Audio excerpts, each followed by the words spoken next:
2018 के इलेक्शन में जिस तरह बदतरीन धांधली की गई थी, लोगों को जेलों में बंद किया गया, उसके बावजूद जब पीटीआई के मेरी एक सेकंड ना मेरी आप किसकी बात कर रहे हैं? पीटीआई के वोट थे 1,40,40,000 और नून लीग का वोट था 1,28,00,000 भाई को वोट भी तो आप जरा चेक कर ले कि लोग उतने ही हैं तकरीबन। जब नवाज शरीफ बीमार थे तो उनके लिए तो 100 बंदा भी नहीं निकला था। खान साहब ने 4 साल में एक भी अवामी फलाह का काम नहीं किया। अल्हम्दुलिल्लाह कोई एक भी बता दें। या ना जी, एहसास प्रोग्राम दिया जी, मैंने खुद इलाज करवाया जी अस्पताल से। कैसी बातें कर रहे हैं आप? ये पुराना हेल्थ कार्ड है, ये BISP का प्रोग्राम था, बेनज़ीर इनकम सपोर्ट प्रोग्राम का, जिसको इन्होंने नाम लगा दिया एहसास दे प्रोग्राम रहा का। 4 साल में जो उन्होंने इस मुल्क का बेड़ा गर्क किया है, उसको ठीक करने में अब टाइम लगेगा। हम कोई गुलाम है? ये इमरान खान साहब ने बताया कि हम कोई गुलाम नहीं है।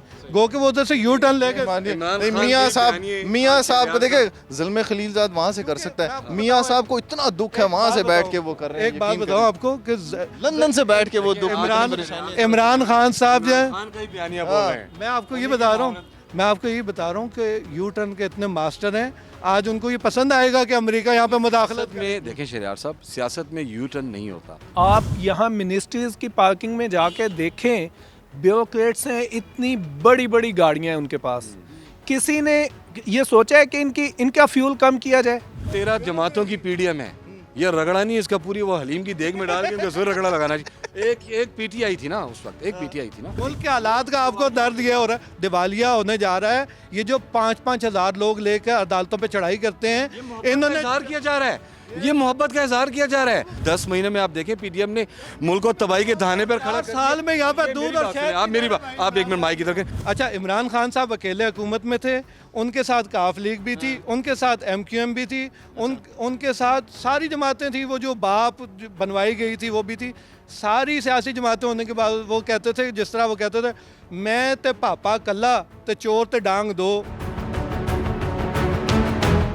बिस्मिल्लाहिर्रहमानिर्रहीम, अस्सलाम वालेकुम जी। मैं हूं नुमान मकसूद और मेरे साथ मेरे कैमरामैन हैं माजिद शाह। और आज हम बहुत सारे ऐसे इश्यूज़ हैं जिनके ऊपर डिस्कस करेंगे। रिपोर्टर्स बैठक में बहुत सारी एक्सक्लूसिव ख़बरें हैं जो आपको बताने जा रहे हैं। जो रिपोर्ट करते हैं उसके अलावा क्या स्टोरीज़ हैं, उसके ऊपर हम रिपोर्टर्स बैठक पे ख़ास तौर पर आपके लिए डिस्कस करते हैं। और आज आपके लिए एक बड़ा सरप्राइज़ है।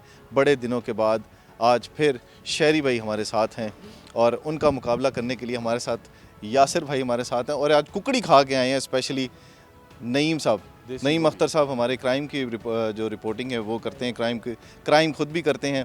आमिर भाई का आपको पता है कि आमिर भाई फाइनेंस के इश्यूज़ और एनर्जी के इश्यूज़ को जो है उसके ऊपर स्पेशली हम इनको बुलाते हैं। बात करते हैं नईम असगर से। नईम के पास आज जो ख़बरें हैं उनके ऊपर बात करेंगे कि नईम आज क्या ख़बरें लेके आए हैं आपके लिए। पाकिस्तान तहरीक इंसाफ के ख़िलाफ़ जो मुकदमात हुए उनके ऊपर क्या पेशरफ्त हुई, अंदर की ख़बरें से जानेंगे। नईम, क्या हुआ आज? बहुत शुक्रिया नुमान साहब। सबसे पहले आज अहम ख़बर ये है कि मुकदमात तो चल रहे हैं, रोज़ाना हम रिपोर्ट भी कर रहे हैं। आज सेनेट की जो इंटीरियर कमेटी है उसने नोटिस लिया है इमरान खान और PTI के ऊपर जो मुकदमात हुए हैं उनके ऊपर नोटिस लिया गया। और 29 मार्च को स्पेसिफ़िकली एक इजलास तलब किया गया है और उसमें जो एजेंडा जारी किया गया है उसमें ये पूछा गया है, उसमें सबसे पहले तो उसमें ये पूछा गया है कि PTI इमरान खान जब पेश हुए हैं अभी जुडिशल कम्प्लेक्स में, उस पेशी के हवाले से PTI और उसकी लीडरशिप के ख़िलाफ़ कितने मुकदमात दर्ज किए गए हैं। इसके अलावा उसी एजेंडे में ये भी शामिल किया गया है कि ये भी बताया जाए कि ज़मान पार्क में जो एक्शन हुआ है, पुलिस ने जो उस दिन कार्रवाई की है उसकी तफसीलात तलब की गई हैं। IG पंजाब और इस्लामाबाद पुलिस के इंस्पेक्टर जनरल को तलब किया गया है, उनसे रिपोर्ट तलब की गई है। इसके अलावा जो वज़ीराबाद में हमला हुआ था चेयरमैन PTI इमरान खान के ऊपर, उसकी तफसीलात भी मांगी गई हैं। तो ये सारी तफसीलात मांगी गई हैं। 29 मार्च को इजलास रखा गया है।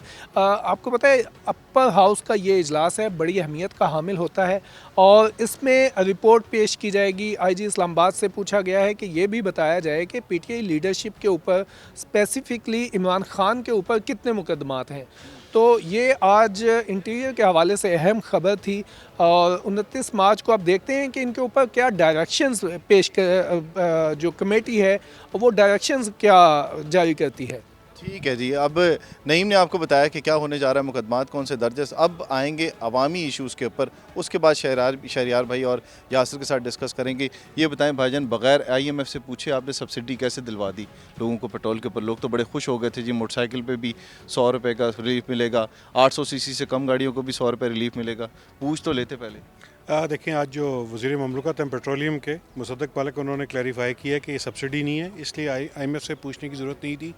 ये एक रिलीफ दिया जा रहा है, ये अमीरों से ज़्यादा चार्ज किया जाएगा पेट्रोलियम मसनूआत पे और गरीबों को रिलीफ दिया जाएगा। ताहम ये मनसूबा जो है अभी हतमी नहीं हुआ, इसे हतमी करने में 6 हफ्ते का टाइम जो है लगेगा और उसके बाद ये जो मोटरसाइकिलों को जो है रिलीफ दिया जाएगा। लेकिन ये इसमें बहुत ज़्यादा अभी तक अभाम है और काफ़ी झोल हैं और इसमें सबसे बड़ा टेस्ट जो है वो ये कोर्ट्स में भी चैलेंज होगा, उससे भी निपटना है हुकूमत ने। और साथ ही साथ ये कि जो ये कोर्ट्स में कैसे चैलेंज होगा सर? देखिए, जो हुकूमत कह रही है कि ये जो बड़ी गाड़ियों वाले हैं उनसे ज़्यादा पैसे लिए जाएंगे और वो रिलीफ जो है गरीब लोगों को दिया जाएगा। ताहम ये इस तरह का जो निज़ाम कायम करना है उस पर कोर्ट में चैलेंज हो जाएगा कि किस तरह आप इजाफी पैसे लेके गरीबों को जो है वो दे रहे हैं। और इसके लिए हुकूमत के पास एक बड़ा अच्छा ऑप्शन है कि हाई ऑक्टेन जो है वो छोटी गाड़ियों वाले इस्तेमाल नहीं कर सकते और उसकी कीमतें जो हैं उसमें ज़्यादा इजाफा नहीं किया गया। अगर उस पर टैक्स ज़्यादा लगाया जाए तो उससे काफ़ी ज़्यादा रिलीफ गरीब आवाम को दिया जा सकता है। ताहम ये जो है अभी हुकूमत की एक बहुत बड़ी ये सियासी मूव है, इस पर कामयाबी हासिल करना इतना आसान नहीं होगा। तो मैं एक सवाल करना चाहूँगा कि मैकेनिज़्म क्या बनेगा? पेट्रोल पंप्स को सब्सिडी मिलेगी, मोटरसाइकिल वाला पेट्रोल डलवाता है तो वो दे दिया ना, 786 पे मैसेज करेंगे आप एलिजिबल हैं या नहीं, आपको पेट्रोल मिल जाएगा। वो तो होगा, मैकेनिज़्म पहले भी बनता है, सस्ता आटा, तंदूर, ये मिसालें हमारे सामने हैं हमारे मुल्क में जिस तरह होता है। अब इसमें सबसे एक लेमैन ये सोचता है कि जिस तरह पहले सब्सिडीज़ गरीबों के नाम पे जो सब्सिडीज़ हुई उनका हाल अवाम के सामने है। मैं ये जानना चाहता हूँ, एक आम आदमी का कंसर्न ये है कि हमारा नाम लेके फिर पेट्रोल पंप्स वाले या oil companies, specially petrol pumps वाले, वो खातों में डाल देंगे मोटरसाइकिल वाले 1000 आए और वो उसी कीमत में वो पेट्रोल तो लिमिट दी हुई है ना, वो तो लिमिट 21 लीटर फ्यूल। ये है कि मुझे ये का आमिर सियाल साहब ने भी बात की कि अभी मैकेनिज़्म मतलब उस पर मतलब कैसे इसको अप्लाई करना है। तो पहले ऐलान क्यों किया? चाहिए तो यही था कि पहले भैया मैकेनिज़्म बनाएं, इसको कैसे अमल दरामद करना है, इसको कैसे इस पर अप्लाई करना है, फिर अनाउंसमेंट की जाती। समझ ये नहीं आ रही, इन्होंने जज्बात में आके मुसद्दक मलिक साहब ने पहले ऐलान कर डाला, अब उसके लिए लाएमल बन रहा है। PM साहब ने किया था ना जी, ठीक है, PM ने कहा था ना जी। देखो मैं बताऊं, देखें ये जो क्योंकि जिस तरह आमिर साहब ने भी कहा, ये सियासी जो बेनिफिट लेना है ना इससे, वो उसका मामला है। और करते तो ये खान साहब, इमरान खान साहब करते ना तो उस पर कितना वावेला होता। अल्हम्दुलिल्लाह खान साहब ने 4 साल में एक भी अवामी फलाह का काम नहीं किया। अल्हम्दुलिल्लाह कोई एक भी बता दें या ना जी, एहसास प्रोग्राम दिया जी, मैंने खुद इलाज करवाया जी अस्पताल से। कैसी बातें कर रहे हैं आप? फ्री 1 मिनट आपको बता देता हूँ। ये पुराना हेल्थ कार्ड है जिसको इन्होंने नाम दे दिया इंसाफ हेल्थ कार्ड का। ये BISP का प्रोग्राम था, बेनज़ीर इनकम सपोर्ट प्रोग्राम का, जिसको इन्होंने नाम लगा दिया एहसास प्रोग्राम दे रहा का। था, BISP दे रहा तो ये देखें, मैं आपको बताऊं, आज ये देखिए प्रोग्राम ख़त्म इन्होंने कर दिया ना। बेनज़ीर इनकम सपोर्ट प्रोग्राम, इसको सारी दुनिया जो है वो तस्लीम कर चुकी है कि वो बड़ा अच्छा पैसे ही नहीं दिए उनको। BISP वाले कह रहे हैं हमें पैसे नहीं दिए। तो अभी पैसे आ जाएंगे, जब पैसे होंगे तो आएंगे। कैसे आएंगे आमिर भाई, कैसे आएंगे पैसे? देखिए, यही तो सबसे बड़ा इशू है ना कि पैसे कहाँ से आएंगे। क्योंकि इस टाइम जो इंडस्ट्री चल नहीं रही, टैक्स कलेक्शन हो नहीं रही, तो पैसे गवर्नमेंट के पास कहाँ से आएंगे? तो गवर्नमेंट को पहले फोकस करना चाहिए कि जो बेसिक मसाइल हैं उन्हें हल करें और उसके बाद आवाम को रिलीफ दे सकती है। लेकिन जब तक IMF का प्रोग्राम नहीं होगा तो रिलीफ देने वाली जो बात है वो भी मुमकिन नहीं होगा। आज तो पानी भी नहीं, शहरी पे जज्बाती हो गए तो क्या करेंगे? मुझे ये बताएं, आटे के लिए लोग मर रहे हैं, लड़ रहे हैं, पता नहीं क्या क्या हो रहा है। और यहाँ पे हुकूमत कह रही है जी कि मुफ्त आटा मिल रहा है। 650 रुपये का आटा मैंने खुद जाके देखा है जी, 1150 1200 रुपये का मिल रहा है आटा, जो 650 का जो फ्री कह रहे थे मिलेगा। देखें, फ्री तो कोई भी चीज़ आप देंगे ना तो उससे मसला होगा। हुकूमत को सब्सिडाइज आटा देना चाहिए। आटे की खासी ज़्यादा कीमत बढ़ गई है, उस पर गरीब लोगों को रिलीफ देना चाहिए। लेकिन अगर मुफ्त आटा आप देंगे तो ये किसी को भी नहीं मिलेगा। तो हुकूमत का जो है, क्योंकि सियासी स्टंट है, उसका फ़ायदा गवर्नमेंट को नहीं होगा, उल्टा नुकसान होगा इससे। तो गवर्नमेंट को जो अपनी चीज़ें जो रिलीफ देने के लिए सब्सटेंशियल बेसिस पे देनी चाहिए। लेकिन फ़िलहाल हुकूमत इस पोजीशन में नहीं है कि वो आवाम को कोई रिलीफ दे सके। ज़िल्मे खलीलात से क्यों नाराज़ हैं आप? मैं नाराज़ नहीं हूँ, मैं तो असल में बड़ा खुश हूँ कि आज ज़ुल्म खलीलज़ाद जो है वो बात कर रहा है जिसको पहले इमरान खान साहब एब्सोल्युटली नॉट कह चुके थे। वो कह रहे थे हमें तो ग़ुलामी मंजूर ही नहीं है, और अब वो अमरीकी ज़ुल्म खलीलज़ाद जिसको मैं समझता हूँ कि कतन कोई हक़ नहीं, सारी ज़िंदगी अमेरिका की गोद में पला बड़ा, उसको हमारा दुख किस तरह होगा? उसको पाकिस्तानियों का क्या दुख होगा? उसको क्या दुख होगा पाकिस्तानी अवाम का? उसको क्या तकलीफ़ है कि पाकिस्तान में इलेक्शन होते या नहीं होते?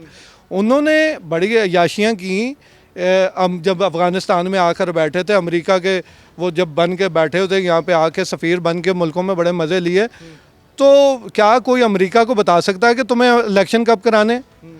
क्या कोई सऊदी अरब को बता सकता है कि तुमने क्या करना है? तो ये पाकिस्तान को क्यों समझ रहे हैं कि पाकिस्तान महकूम है और पाकिस्तान को ये जो कहेंगे कर लेंगे? हम नहीं करेंगे, हम कोई गुलाम है? ये इमरान खान साहब ने बताया कि हम कोई गुलाम नहीं है। गो के वो उधर से यू टर्न लेके नहीं, मियाँ साहब को देखे ज़ुल्म खलीलज़ाद वहाँ से कर सकता है। मियाँ साहब को इतना दुख है वहाँ से बैठ के वो कर रहे हैं। एक बात बताऊँ आपको कि लंदन से बैठ के वो दुख इमरान खान साहब जो है, खान का ही बयानिया बोल रहे हैं। मैं आपको ये बता रहा हूँ कि यू टर्न के इतने मास्टर हैं, आज उनको ये पसंद आएगा कि अमेरिका यहाँ पे मुदाखलत में देखें शहरियार साहब, सियासत में यू टर्न नहीं होता। नहीं यार, गिलाजत की बात करें आप, ये गिलाजत होती है बंदा जो शरीफ भाई, यासिर भाई और नोमान भाई, आप यहाँ पे कर रहे हैं सियासत की बात कर रहे हैं। मुझे सियासत से ज़्यादा एक आम आदमी के सोच आ रही है। मुझे ये बताएं, अभी आमिर भाई सब्सिडी की बात कर रहे थे, ये कह रहे थे कि हमारे पास पैसे नहीं है, लेकिन हम इस वक्त पार्लियामेंट हाउस में खड़े हुए हैं और पार्लियामेंट हाउस की पार्किंग में आप देखें, आप यहाँ मिनिस्ट्रीज़ की पार्किंग में जाके देखें, ब्यूरोक्रेट्स हैं, इतनी बड़ी बड़ी गाड़ियाँ हैं उनके पास। किसी ने ये सोचा है कि इनका फ्यूल कम किया जाए?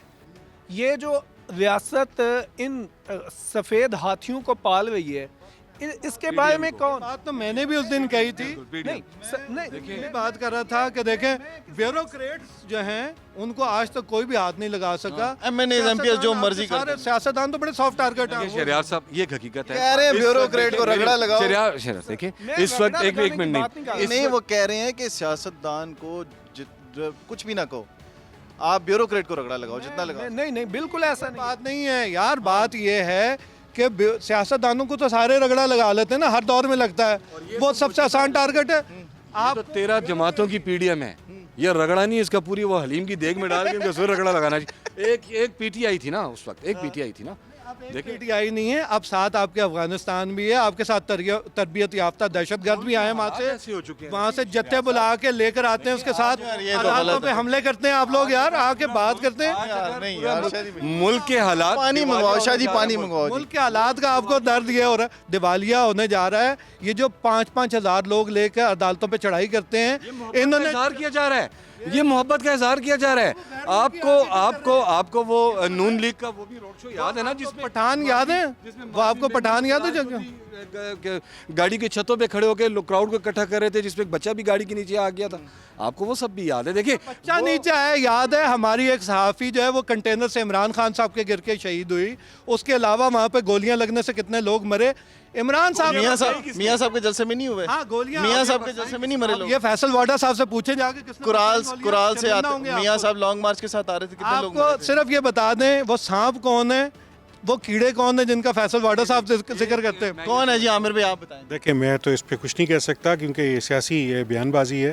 ताहम जो सियासतदान है उन्हें लोग क्रिटिसाइज़ इसलिए करते हैं, उन्होंने फ़ैसले करने होते हैं। अगर फ़ैसले सियासतदान नहीं करेंगे तो भुगतेंगे अवाम। तो सियासतदानों को फ़ैसले करने चाहिए और जितनी जल्दी वो अवाम की बेहतरी के फ़ैसले कर लें वो बेहतर है। कौन से गलत, कौन से अच्छे फैसले किए हैं सियासतदान? मैं ये समझता हूँ पीडीएम यासिर बस ये बताएं कि कौन से फैसले अच्छे कर दिए इस हुकूमत में रह के, इन कुछ महीनों की तबाह कर दिया मुल्क को। वो तो कह रहे हैं बड़े अच्छे फैसले कर दिया। 10 महीने में आप देखें पीडीएम ने मुल्क को तबाही के धाने पर खड़ा कर साल में यहाँ पर दूध और शहद। आप मेरी बात, आप एक मिनट माइक की तरफ आप देखें, मेरी बात सुने।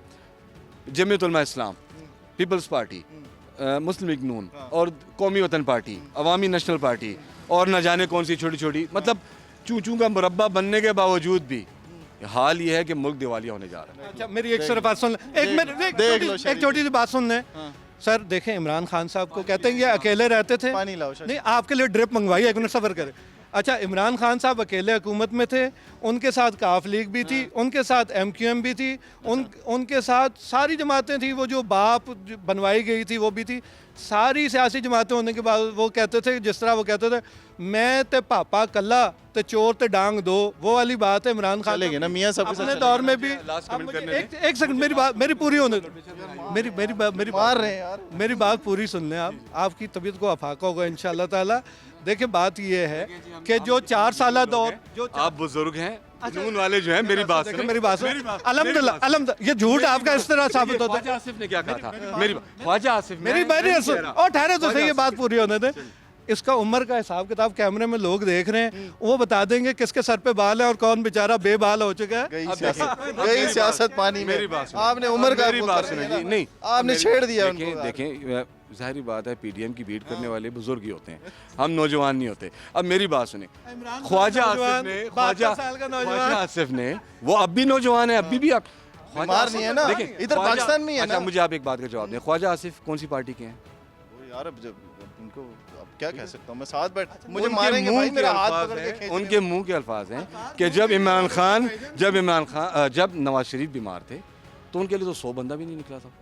जब नवाज शरीफ 99 में बाहर भी जा रहा था तो वो मुझे जफर इकबाल झगड़ा की बात आज भी याद है। यार अच्छा, वैसे मेरी बात गार्ड ऑफ ऑनर दिया था नवाज शरीफ मेरी एक को। भागे थे साहब। गार्ड ऑफ ऑनर दिया था मेरी जी। एक सुन लें। बताएं इनको गार्ड ऑफ ऑनर दिया था कि जिन्होंने काम किए होते हैं ना, मसला ये है कि 2018 के इलेक्शन में जिस तरह बदतरीन धांधली की गई थी, लोगों को जेलों में बंद किया गया, उसके बावजूद जब PTI के मेरी एक सेकंड ना, मेरी आप किसकी बात कर रहे हैं? आप क्या सहीफे से आसमानी सुना रहे हैं मुझे? मैं आपको वही बात बता रहा हूँ। मैं सुन, PTI के वोट थे 1 करोड़ 40 और नून लीग का वोट था 1 करोड़ 28। भाई को वोट भी तो आप जरा चेक कर ले कि लोग उतने ही हैं तकरीबन। इसलिए वोट याद तो हाँ नहीं, ये तो बड़ी बात है, आपकी जीत है 12 लाख वोट के ऊपर आप जीत समझते हैं उसको।